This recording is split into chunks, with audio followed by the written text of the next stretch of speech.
and here, and then glad to have everybody here on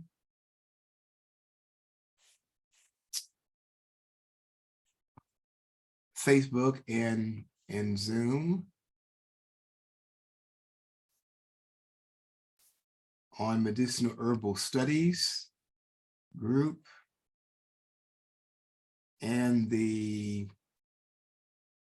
my page. Okay. And so today we're talking about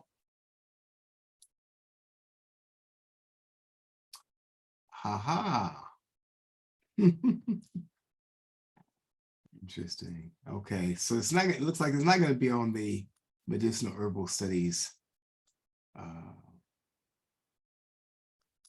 page.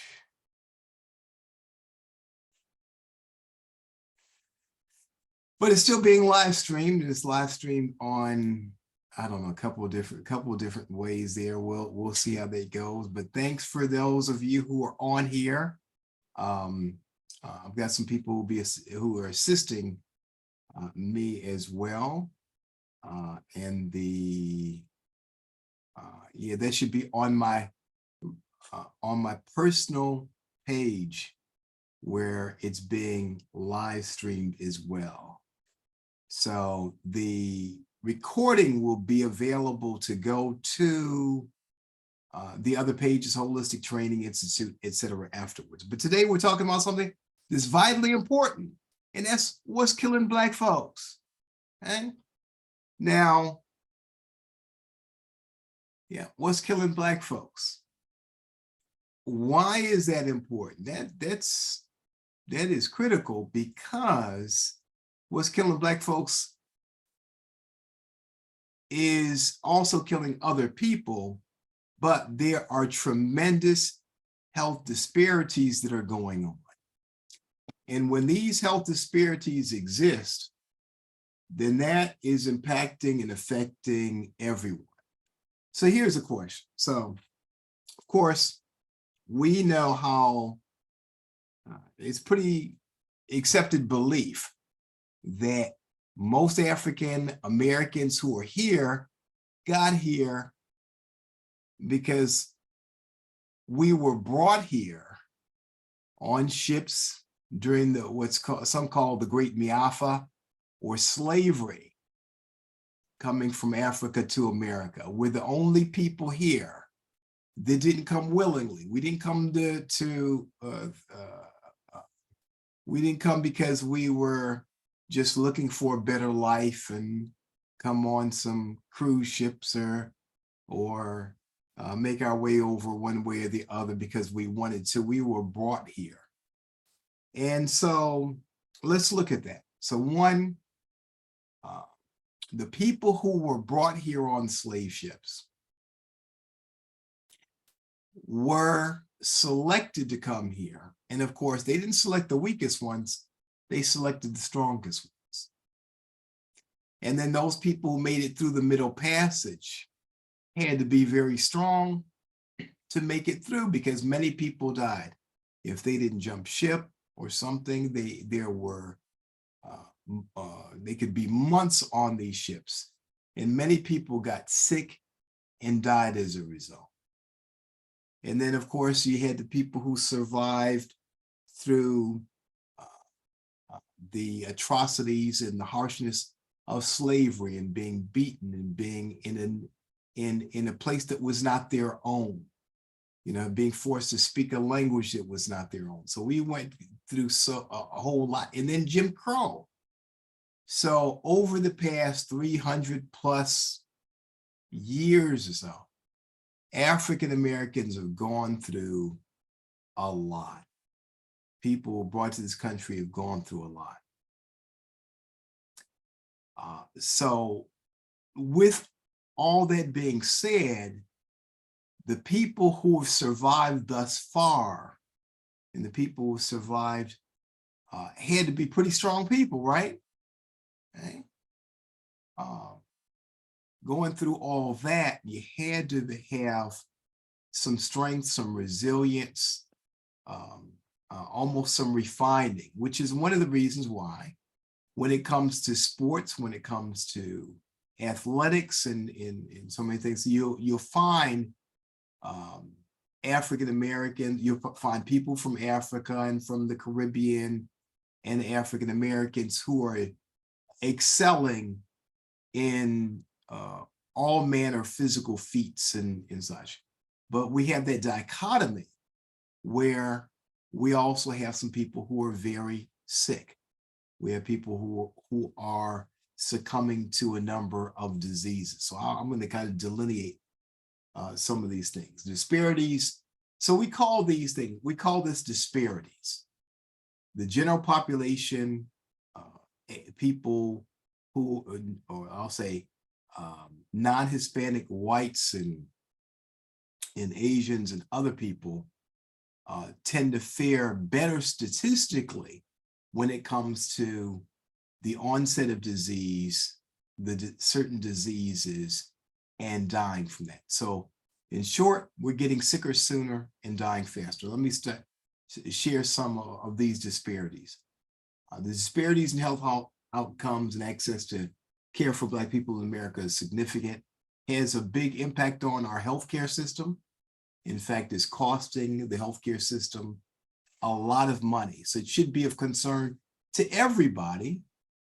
I say everybody, all Americans, because it's costing us. It costs there's a cost to these disparities. It's not just that it's pain and suffering amongst African Americans, it's hitting everybody's pockets. Cardiovascular disease. Black adults are 30% more likely to die from heart disease and 50% more likely to have stroke than white adults. This leads to significant healthcare costs, which is with estimates suggesting that the direct and indirect costs of cardiovascular disease for Black Americans will be $316 billion by 2035. Okay, so that's the projected cost on just cardiovascular disease. So when we get sick, everybody else is impacted. Everybody else's pockets will be impacted unless there's a change. Next, cancer. Black Americans have the highest death rate from cancer of any racial or ethnic group. The overall cancer death rate for Black Americans is 25% higher than for white Americans. This leads to significant healthcare costs, estimates suggesting that the total cost of cancer care for Black Americans will reach $156 billion by 2030. Okay. And then homicide. Black men are 6 times more likely to be murdered than white men. And the homicide rate for Black women is 4 times higher than for white women. Homicide and other violent crimes have significant cost to the healthcare system, including emergency medical care, hospitalization, and long-term rehabilitation. Then we get to diabetes.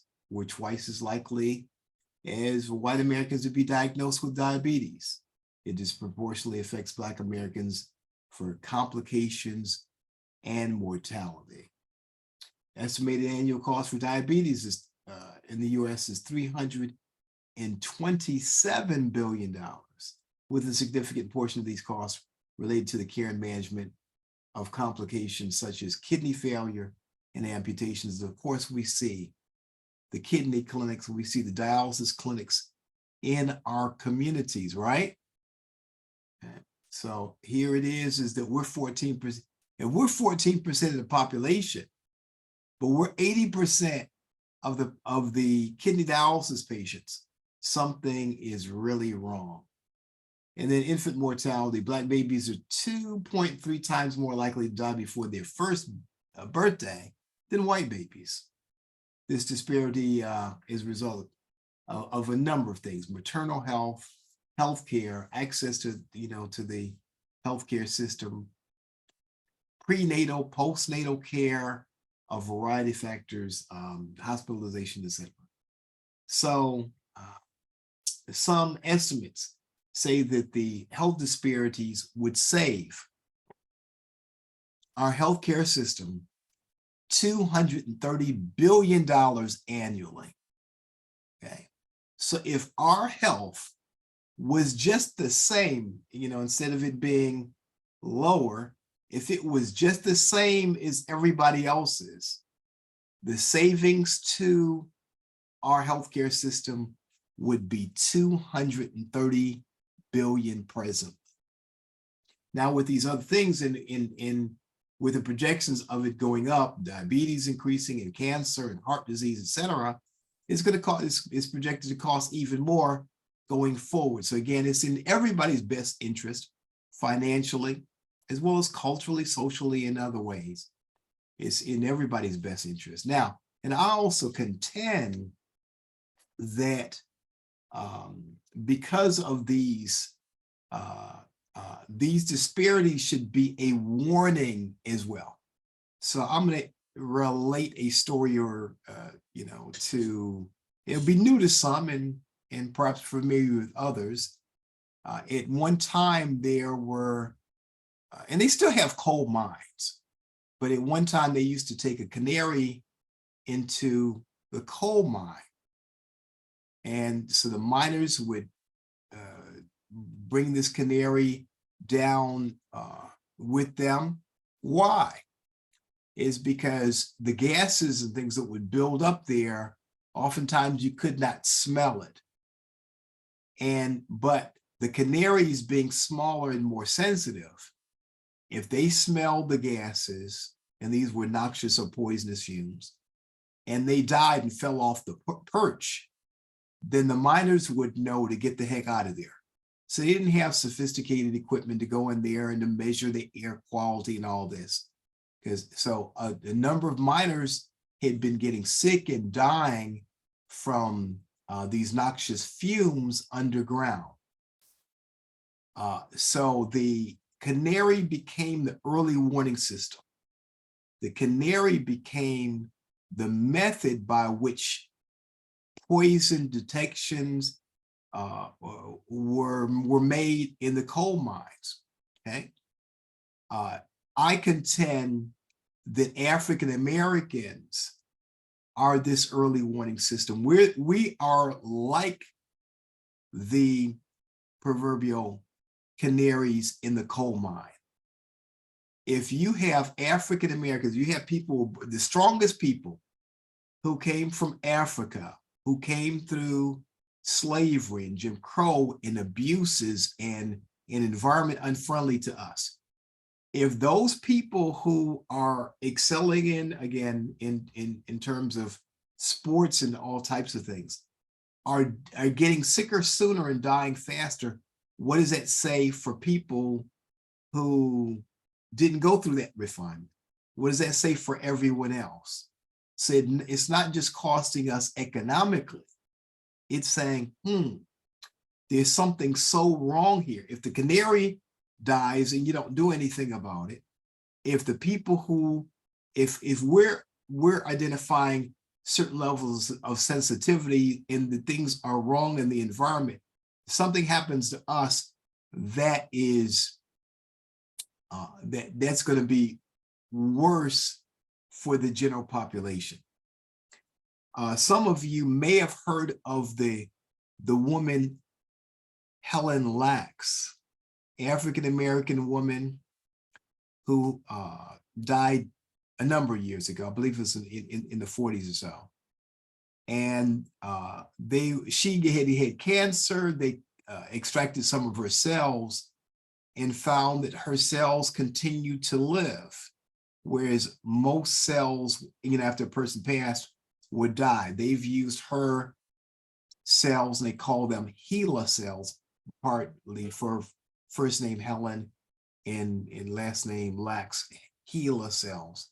They've used those in research for all types of diseases all over the world, okay, for decades now. Those HeLa cells from that African-American woman has saved countless number of lives.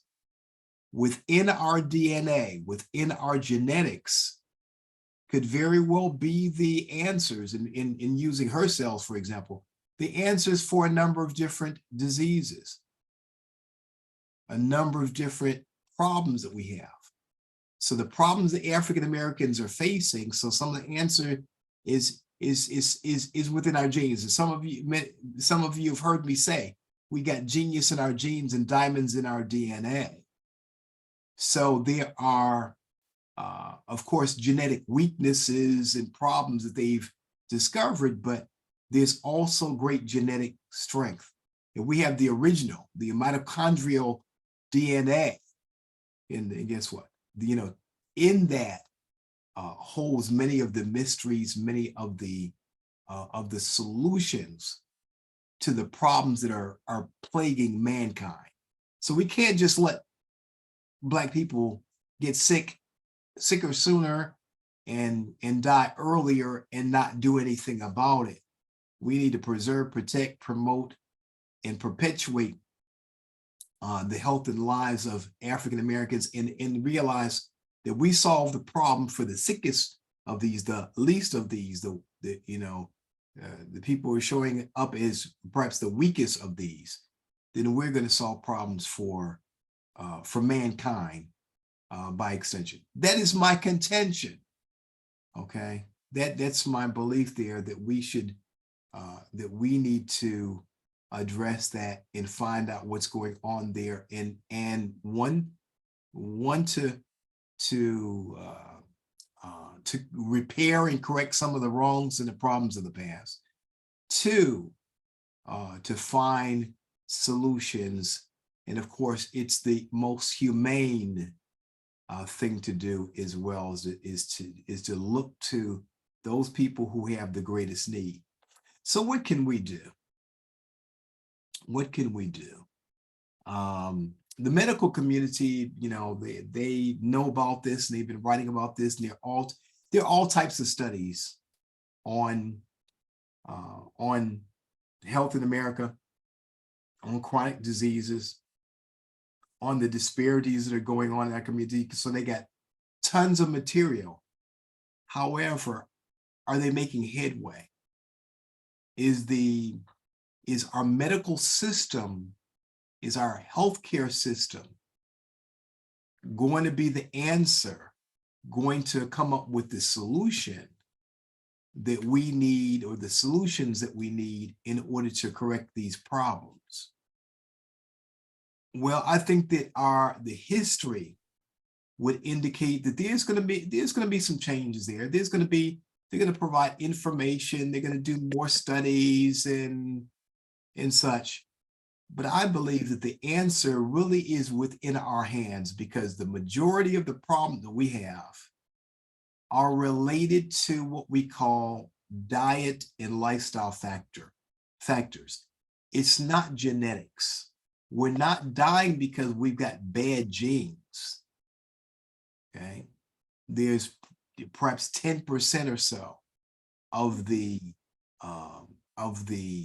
health problems that we have, and the reasons why we get sick and die are related directly to genetics. The majority of it is within our hands, our ability to control.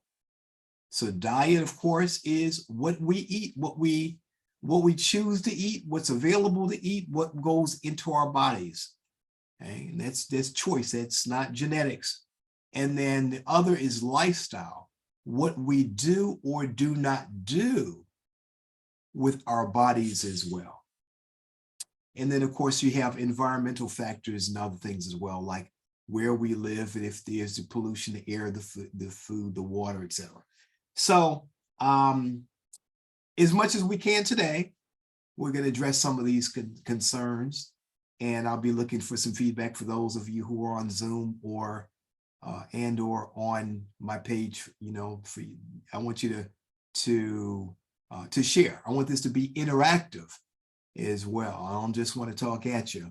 I'd like to hear from you and get your thoughts, get your questions, get your concerns and your feedback as well. Perhaps we have some people who are healers, or people who are in healthcare or something, who have perspective that we can all hear and learn from. Okay, so here's the thing: the medical community has put forth several recommendations. So here's kind of some things from the medical community, and then I'm going to share some other perspective on this as well. Recommendations for closing health disparity. This is what they say. Top recommendations is improve access to care. Black Americans often face barriers in access to health care. They're saying it's financial, and it's lack of health insurance, it's transportation. It's a number of things that are not getting us to the doctors and to the clinics. It's the answers would include expanding Medicaid, increasing funding for community health clinics, and providing transportation and such to close these gaps. And so they believe that by doing some of these things, it'll save about $229 billion in healthcare costs over 10 years. So we could very well beg the question or ask the question, is it access to healthcare? Is it because are people not going to the doctor because of lack of health insurance and transportation problems, all those types of things? Is that it? Okay. I think that is part of the answer, but the other part of the answer is that, well, here, I'll address a few more things they say. Address the social determinants of health. Poverty, inadequate housing, food insecurity have significant impact on health outcomes. Affordable housing, job training programs, access to healthy foods improve the outcomes as well. And so they're saying, again, what they call social determinants of health. $1.2 trillion in healthcare costs over 10 years is what they believe they could save if they were able to address some of these social determinants of health. Invest in prevention. Prevention and early intervention are critical to reducing healthcare costs, improving health outcomes initiatives, increasing funding, community-based programs, improving access to vaccines, promoting healthy lifestyle choices to prevent chronic diseases, reduce healthcare costs. And so they're believing that they can save $436 billion in healthcare over 10 years. And then also to address implicit bias and racism. Implicit bias and racism that they can lead to disparities. Addressing these biases through education. And that's education for the healthcare providers. That's saying that when African Americans go to the doctor, the clinic, the hospitals, that there's a different type of treatment. There's a different hearing and seeing and response that's racially biased against the people who are coming in.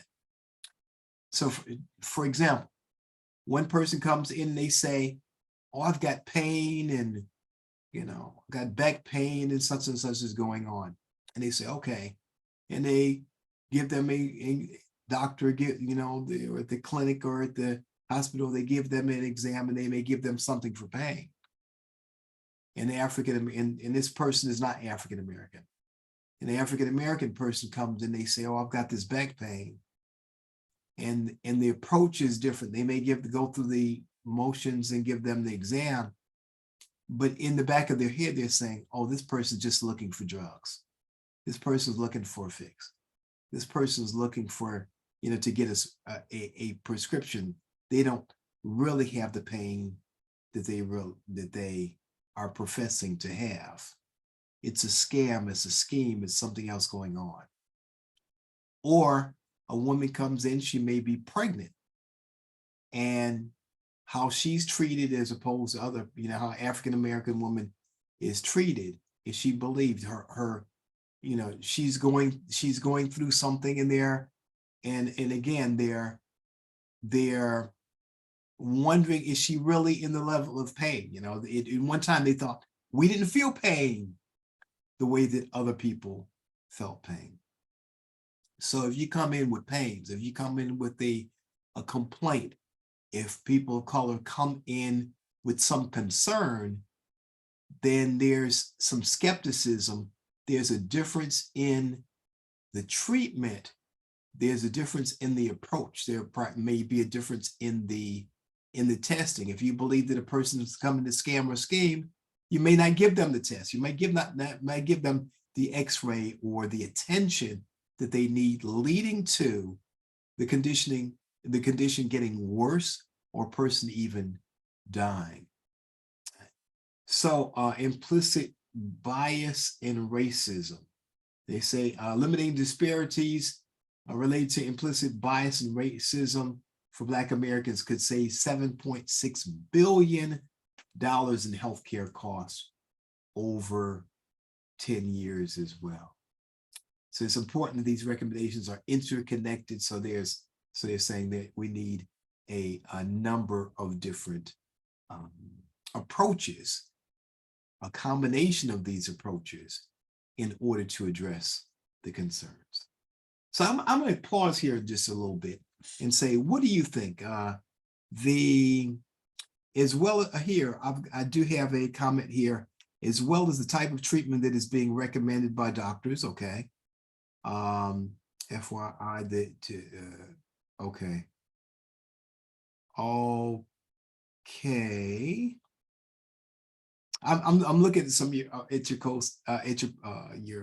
your comments here. Got it. Okay. Can't comment on my personal page. So for those who are in the room, who are in the Zoom room, what do you think? I shared some things. I shared some of the statistics and information on where the health disparities are. We got cancer, we got diabetes, we have cardiovascular disease and such. What are your thoughts? Questions about what I shared? If you can do this, if you can put it in the chat, the Risa, or did you want to go live? Yeah, I can go live. I think the chat isn't working right, but anyway, I think it's a combination of all the things you've mentioned. I know recently I've had to do specialists and different doctors, and they're all way out. There's no access for the average person. You have to drive way out. Okay. And then if you don't have insurance, you are not going to access these doctors. Okay. So that is a key. And also, I read about a couple of lawsuits that were filed this week by doctors speaking about the implicit bias and how that needed to be addressed. And then they were disciplined by the School of Medicine because the folks running it didn't want anyone discussing that.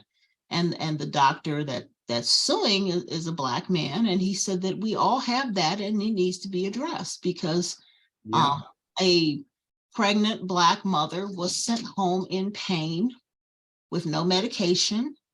And he said that she should not have been sent home to the hospital at all. So it's a combination of things. Okay. It's true. It's a combination of things. Anybody have any personal experience or, with this, or what thoughts do you have on this as well?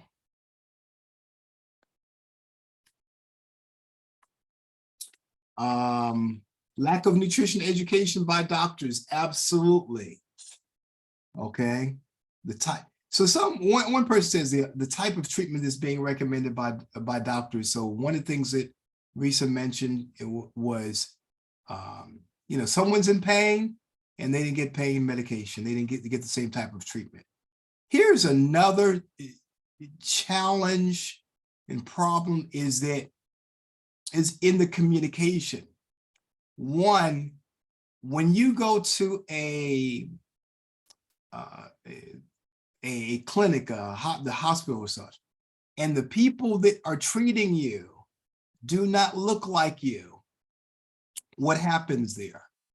And this is true for, I'm going to say, for African Americans as well as other people of color, Hispanics and such, is that if people don't look like you, if they don't communicate or understand you the way that you do, because there are differences not only in language but in the way we communicate, the way I remember years ago, there was an older Black man who described his condition is saying, he said he had the misery.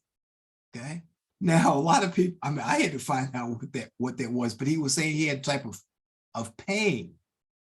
If people are not understanding you or relating culturally, they may not quite get it. Okay. So one, we need to have people who look like us, who understand the culture, who can communicate.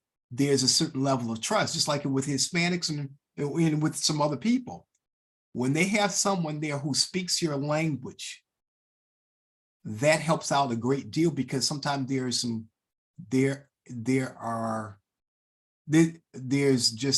different level of understanding and communicating when you do understand the connotations and such with in these discussions. Okay. The doctor, lack of nutrition education. There's an expression that says, if your only tool is a hammer, everything looks like a nail, right? If your only tool is a hammer, everything looks like a nail. So if the primary tools are drugs and surgery, then typically that's what's going to be recommended. So someone here in the notes was saying that, for example, their mother has type 2 diabetes, and they were saying, get your protein from meat and eggs. And apparently have an understanding that you can get protein from sources other than meat and eggs, other than animal products. If they don't have the nutrition education, if they don't understand your preferences, they don't understand some of the more recent health information that says that a plant-based diet, for example, makes a tremendous difference. See, on the continent, and I had a discussion with a group that I spoke to recently, and said, if you look at Africa and the Caribbean and so many places, we didn't eat as much meat as we did here. We didn't eat as much animal, as much of the animal products as we do in the United States. If you take an African, they did a study and found that when you bring Africans to America and give them a standard American diet, then they get these illnesses that they otherwise did not have in rural West Africa or where they're from. Okay. So having, you see the palm trees, and you see the water, and you see what could be a Caribbean, could be a warmer tropical climate. When you come from a warm tropical climate, or you go there to vacation, I know that when I do, I'm eating more fresh fruits and vegetables, and the coconuts and all these things they're readily available. You have access to them, and that becomes more the choice and more the norm. That's affordable, that's accessible. People don't kill a cow every few weeks, or kill chickens, eat half a chicken. You have a different type of diet, a different type of atmosphere. This more conducive to you as well. So, you got cultural biases. You have people not listening or understanding. You also have something that needs to be addressed, and that is a mistrust of the medical system because of the ways that we've been treated.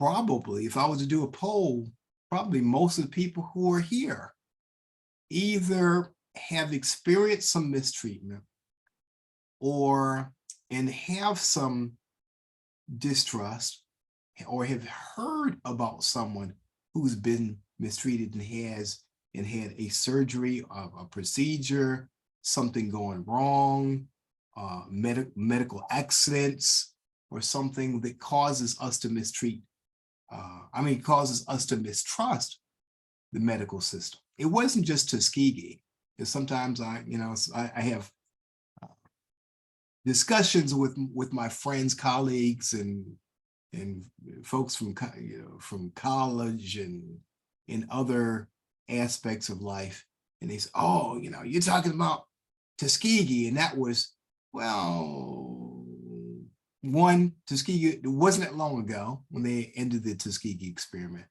Secondly, it's not just that. There's a book called Medical Apartheid that I could reference. It says, there are a number of different experiments and things that we've been subject to over a long period of time that still has an influence on what's going today. What Risa was saying just a second ago, saying, hey, there's some mistreatment, that's going on here.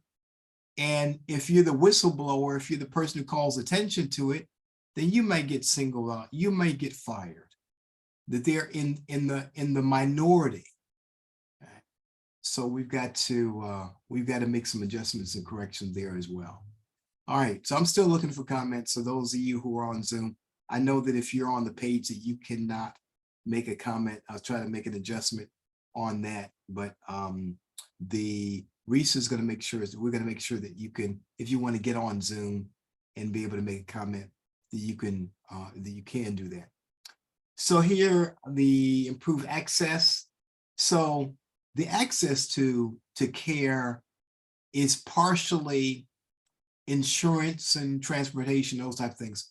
The access to care, or barrier to the access to care, is also the level of trust. And there's, if you don't feel that you're going to be treated a certain way when you go, then why go? And so some people may try to treat things at home that they otherwise would have, perhaps should have gone to a doctor, a clinic, or even emergency for. Now, at one time, many people were educated enough to know what to do at home, but you gotta know when to hold them, know when to fold them, know when to walk away, know when to run. You gotta know when you can truly manage something at home and when you can't. I recently had a class in CPR, okay, and I know they're pushing, CPR, working on getting a lot of people trained in CPR. Guess what? By the time a person is having a cardiac incident, that's late. We need to have more training for the average person. Now, anybody can take CPR.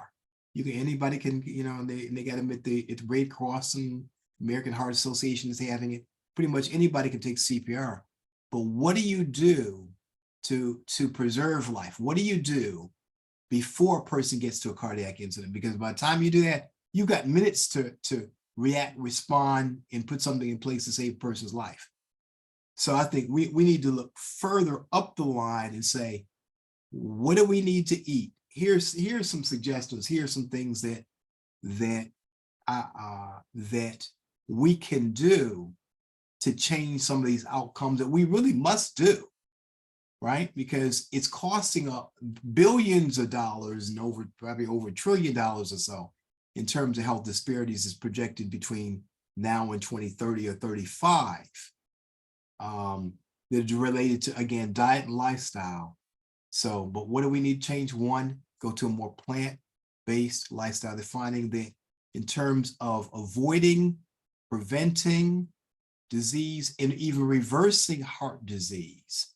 A plant-based diet is essential in terms of inflammation and improving, lowering cholesterol, improving kidney and liver function, etc. Lowering our weight and helping us to feel better.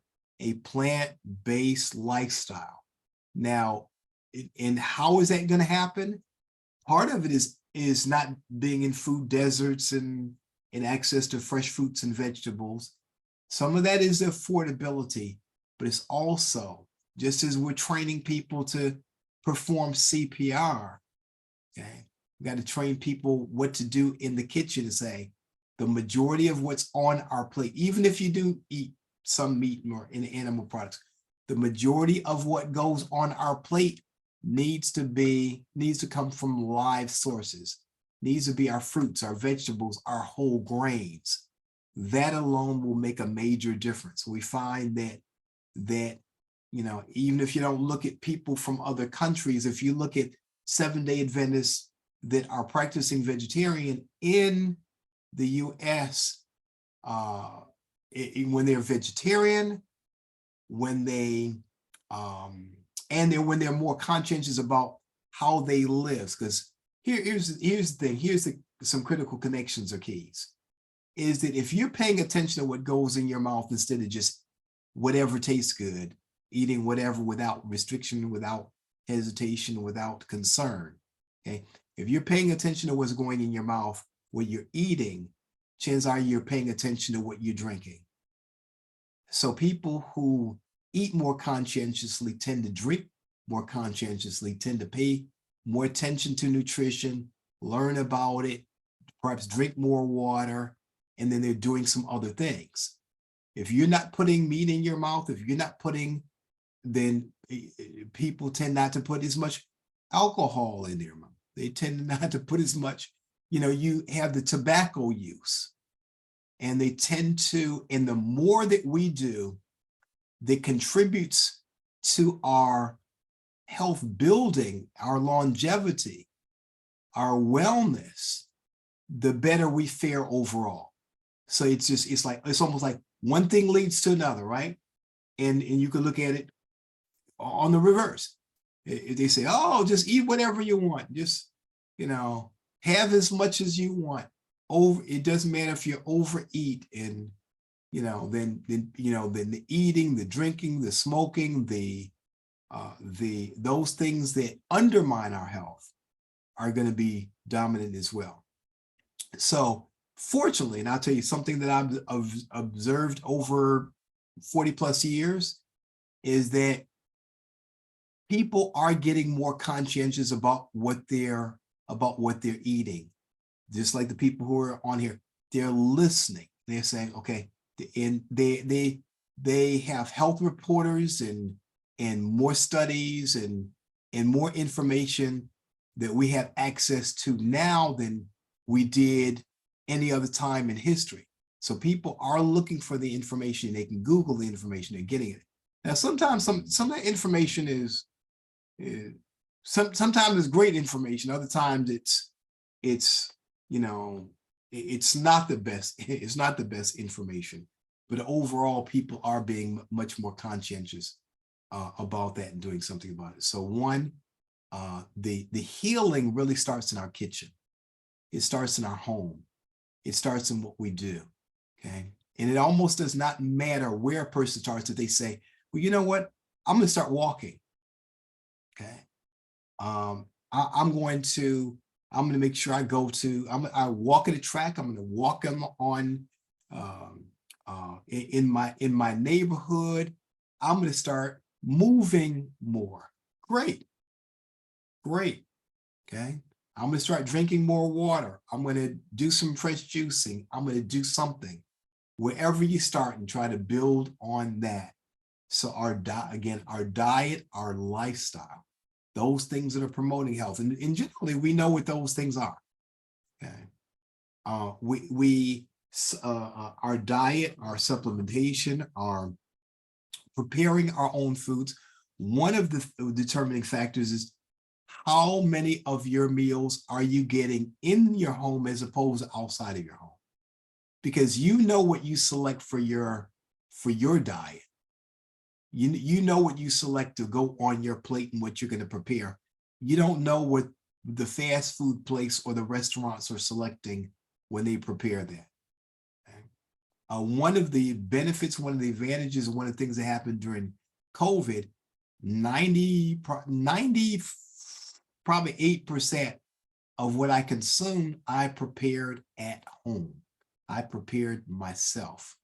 I did more food preparation than before, because when I was operating clinic, when I was outside the home, then we're looking and say, okay, we're looking at which restaurant, where we're going to go to get our food, as opposed to doing perhaps what our parents or grandparents did, preparing preparing our meals and bringing that into work. So are you preparing your own meals? What is that consisting of? And you don't have to know whether something is high in vitamin A or B or C or D or K or whatever, if you get a wide variety of colors on your plate. Okay, so we need to get a lot of colors, a lot of variety, and many that are plant-based. You almost can't go wrong if it's plant-based, if you have colors and variety. There's no animal that is eating the fruits and the vegetables and the bananas and grapes, those types of things, saying, oh, I'm eating this because I'm going to get a particular vitamin from it.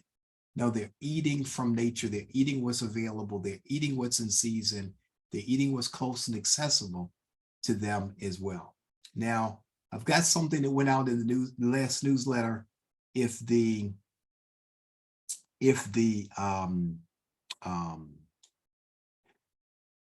you subscribe to the newsletter, in fact, you can subscribe to the newsletter by texting the word holistic, WHOLISTIC,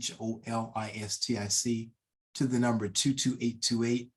And I've got something that that's sent out recently that I'll resend, and it's called the Clean 15 and the Dirty Dozen. Okay, the Clean 15 and Dirty Dozen. For those people who aren't familiar with that, the Dirty Dozen are the 12 most contaminated fruits and vegetables that you may consume, the ones that have the highest incidence of having sprays and chemicals and chemical residue and those type of things. The fruits and vegetables that you probably always want to have organic if you can. Okay.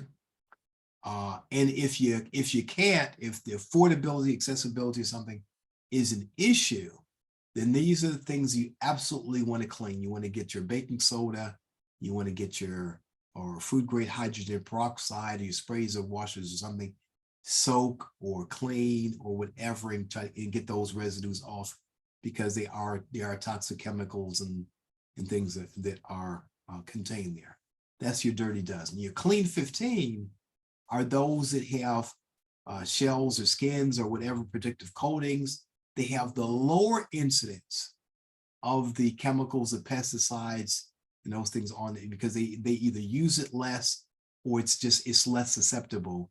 And again, so for example, if you peel certain things, if they sprayed the outside, and the majority of the chemicals and pesticides would be on the outside, and you peeled it and tossed that peel away, well, then you're effectively not getting as much toxic chemical or chemical exposure. Okay, so you want that. Is by the Environmental Working Group, Clean 15 and Dirty Dozen. And again, I'd say, write it down and then text the word holistic, WHOLISTIC. If research, somebody can put that in notes. Holistic guru, text the word holistic to the number 22828. All right, so that will be helpful as well. And again, to get more of it. Now, here and at this time, people may hear or see this video at different times, but in the warmer time of the year, you can not only, get out there, walk, but go to your fruit stands and things. Some people are going to the, okay. Go and get your fresh fruits and vegetables. Find a good source for that. Go to the market. We have here around Detroit, we have the Eastern market. We have a number of different markets. Try to find and speak to some of the people who are growing these. Sometimes they get them off the shipping or such. Other times you can find people who are growing, who are actually the farmers and are growing things, and you can ask them about their growing processes. Everything is not going to be organic. Organic is a standard. Organic is a legal definition and a process by which they go through. So sometimes people say, "Oh, I've got organic food in my backyard. I'm growing organic food." Well, it may start it off to be organic or such. It's not, there's no organic designation on what's in your backyard because again, that is a particular type of designation and it's costly and it's restrictive. However, what you can do is you can employ organic farming, growing, gardening processes. You could say, oh, I want to do this chemical free. I haven't used any chemicals on my lawn and I'm doing a raised bed garden and I'm not using chemicals or pesticides or such. I'm using ladybugs and natural products in order to decrease the level of pests and such in my care. I'm using organic fertilizer and types of fertilizers in the soil. I'm composting and such. So you can apply organic or chemical-free standards in what you do. And farmers and the people that you go to can also do that as well. So they may say, we're not organic, and don't get mad at them because it's a very expensive, complicated process to get designated organic, but they can employ organic or chemical-free processes in what they do and deliver it to you and deliver the fruits and vegetables and such at a more affordable rate or a very competitive rate to what we would consider the standard. Okay. I know some people are, I'm only gonna, well, as opposed to only getting organic or not being able to get organic because of affordability, look for some other ways of doing this. And again, and I'll share some of these things in the newsletter or in subsequent videos if that's what you're interested in. So if you're interested in that, let me know that as well. Say, Dr. Brown, hey, can you share more information on what you're on this discussion in regards to how to select, how to find, how to our cleaner foods. Okay. We also need to do something. I will. Last year I had a garden. I've had gardens in the past. This year I'll have a garden as well. I'll go to my group, Keep Growing Detroit, and get my seeds and such, and grow it in my backyard. So more and more, especially as fruits and vegetables become more expensive. And why are they expensive? They are artificially expensive because the things that are not good for us are many of the products that you see, and especially if you say, why is it that you can get a hamburger and it costs you $2 or whatever it costs, but a salad costs $7, $8, or $10? Why is it? It shouldn't cost as much to grow a salad, to grow lettuce and tomato, and anybody who's grown anything knows you can grow something at a fraction of the cost that it would take to grow an animal, to feed an animal. Why does it cost? Because the government is subsidizing it. So one thing we need to do is be more politically active as well. Say, listen, you're going to subsidize the animals, you need to subsidize the fruits and vegetables so that it is more affordable. So there was a question that came up and said, hey, how do you get people to use drugs less? Or how do you get people to use tobacco less or alcohol, whatever? Guess what? Raise it up closer to perhaps the price that it really would be without subsidy, or make it less affordable. A lot of our choices come down to affordability.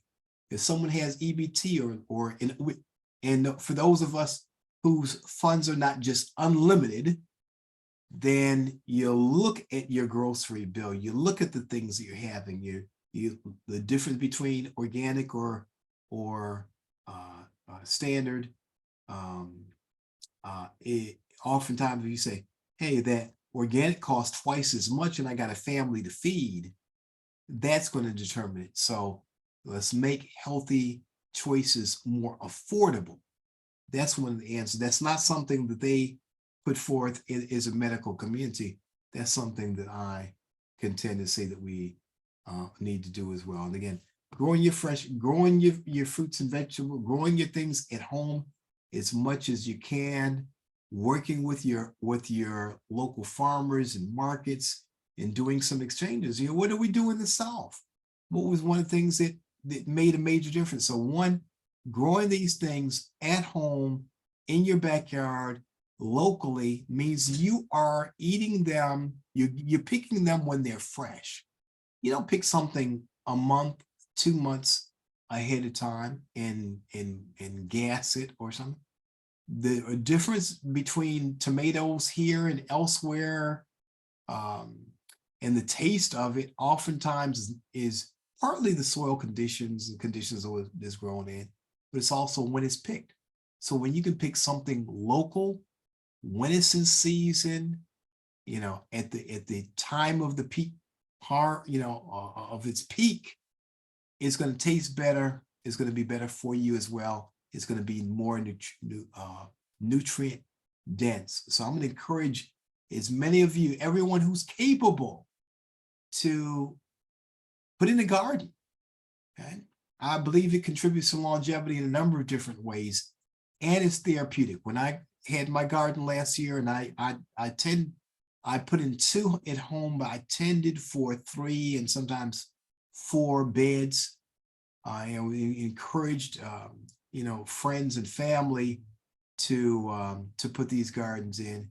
What happens, it creates abundance as well. So it's like if you can get all the tomatoes that you want to from your garden, you're not concerned about the price. In fact, what you're doing is you're using what you can, and you say, hey, you want some tomatoes, some cucumbers? You're willing to share, and that's what we did as a society. So in working in the garden, going out there, being in nature, it gets you in the sun, it gets you breathing, it gets you, and even children that are growing these fruits and vegetables and such, they tend to eat them more. It's there, it's available. You know, it's you're going to eat what's there as opposed to candies and some other things. So they will naturally select that. Okay. So let's see, that high in fruit and vegetables, 4.5 cups of fruits and vegetables per day.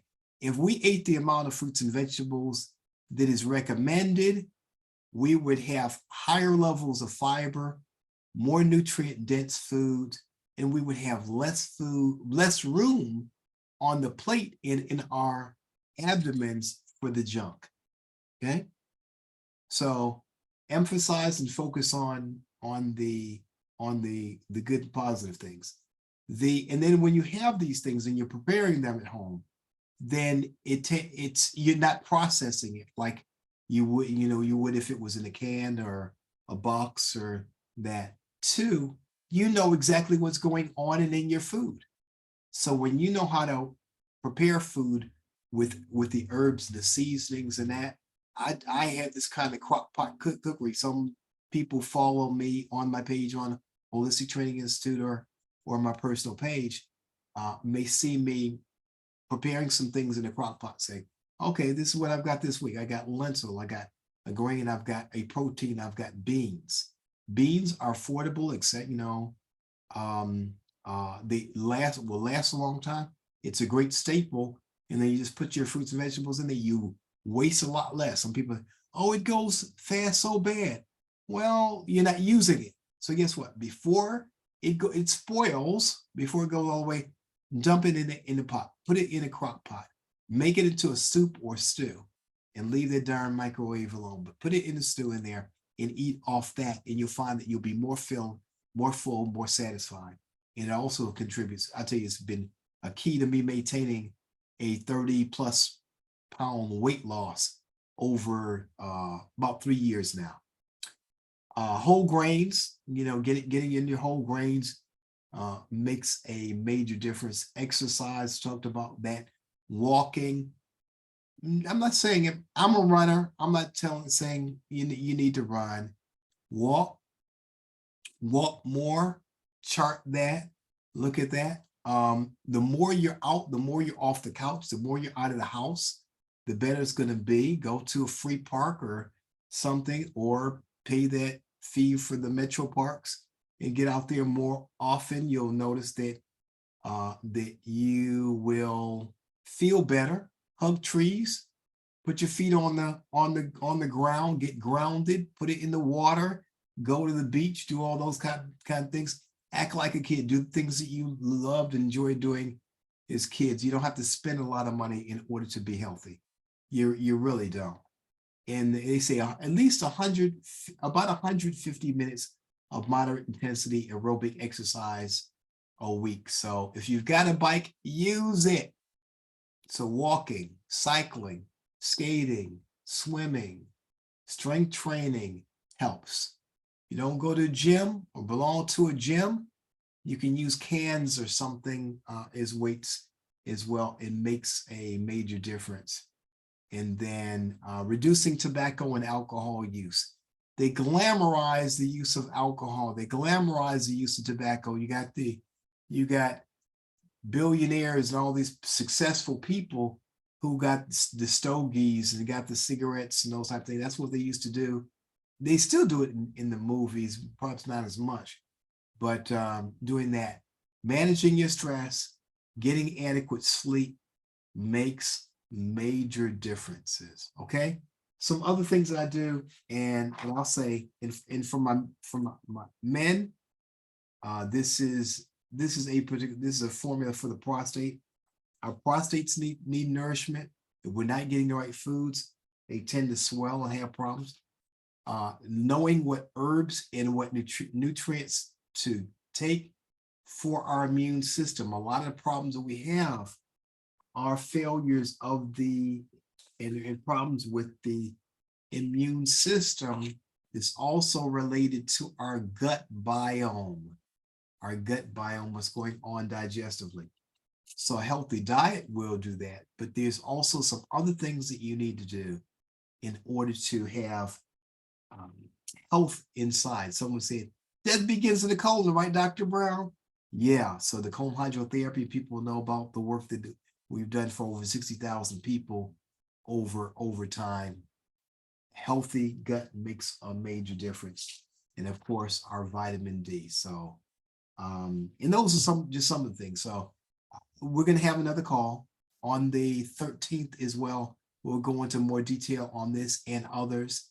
I'm going to invite you. I've got a gift to you to go to holistictraininginstitute.teachable.com and enroll in the 10 herbs every home needs. That'll get you started. Now there are thousands of herbs in from different systems. I just chose 10 for you to get started with. Okay, so herbalists don't get upset because it's not the 10 that you would have selected. Guess what? You start understanding what's on your kitchen shelf. You got cures in your kitchen. You start looking at that and start incorporating herbs, not just for flavor, but in medicinal ways. And you may very well notice that a number of these chronic ailments get better. Our fruits, vegetables, exercise, understanding how to use nature, how to use herbs, and make different choices. Okay, so manage what you can, do what you can on a daily basis, and still see your doctor, still interact with this system, but know that there are many choices that you have in terms of self-care. Okay, the cure is in the kitchen. We need healers in every home, in every family, in every community. And so I pray that's you and for you and yours, because I tell you, the gift of life, being healthy and passing along generational health is more important than generational wealth in my book. Okay, people can spend money, but if you know what to do to save a life, to preserve a life, to improve and decrease pain and suffering, that is priceless. All right. So thank you for those of you who joined me on this Zoom call or on Facebook. A recording will be available. Like us and follow us on social media. And these things will also be available on YouTube. So I'll be making a copy of this and making that available as well. Oh, Skip, someone had a question. Let me see if I can get through this question. King? Yes, sir. Yes, sir. I had just sent you an inbox on Facebook Messenger, and it's a video. And I wanted you to, I don't know if you can share your screen and play it, or if you can just watch it and give me your thoughts on it when it pertains to. I'll have to watch that and get back to you. Yes, sir. We're actually beyond time. Okay. My crew, one of my team members had told me about 8 minutes ago we had 2 minutes left. So I'll Yes, sir. get back and give some feedback. And again, same time, same sign in next week. Thank you for taking the time. I know some of you are doing this as opposed to being out there in the sun. I'll tell you, once I finish here, you know where I'm going to be. I'm going to be out there. I got some cycling to do. I got some exercise. I'm hitting the gym. Anyway, thank you all for being here, and I will see you next week. We'll see you soon. Keep following, keep supporting. Helps to give me the fuel that I need to keep doing this for as long as I can. Take care.